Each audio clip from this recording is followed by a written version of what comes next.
Le mystère de la forêt endormie, le voyage magique de Petit Lapin.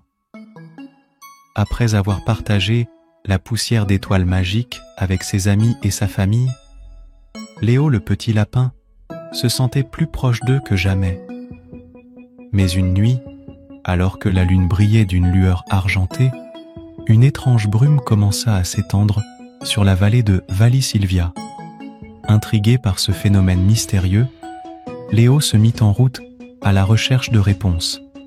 Il traversa des sentiers familiers, maintenant enveloppés dans un voile de brume épaisse, ses oreilles attentives au murmure du vent.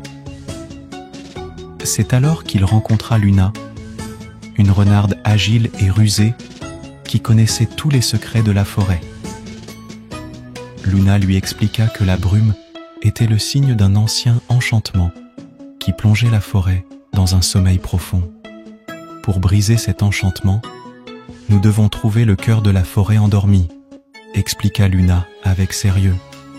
C'est une gemme ancienne cachée au cœur du grand chêne ancien, gardée par des énigmes et des défis magiques. Déterminé à aider sa vallée bien-aimée, Léo accepta la quête. Avec Luna à ses côtés, ils entreprirent un voyage périlleux à travers la brume épaisse et les sentiers embrouillés de la forêt endormie. Ils rencontrèrent des créatures mystiques qui leur offrirent des conseils et des énigmes à résoudre. Finalement, après avoir surmonté des épreuves et des obstacles, Léo et Luna atteignirent le grand chêne ancien. Au cœur de l'arbre, ils trouvèrent une pierre précieuse éclatante, émettant une lueur douce et apaisante.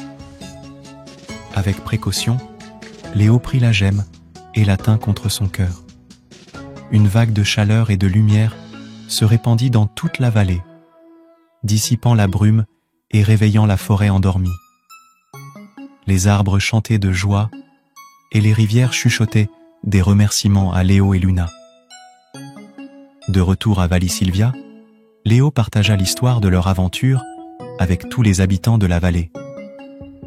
Chaque fois que la brume menaçait de revenir, il se souvenait du courage de Léo et de Luna et de leur détermination à sauver leur foyer.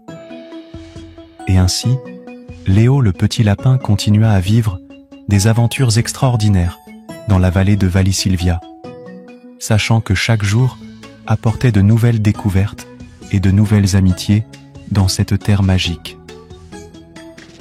Merci à tous les enfants d'avoir suivi les aventures de Petit Lapin. Nous espérons que vous avez aimé cette histoire autant que nous avons aimé la raconter.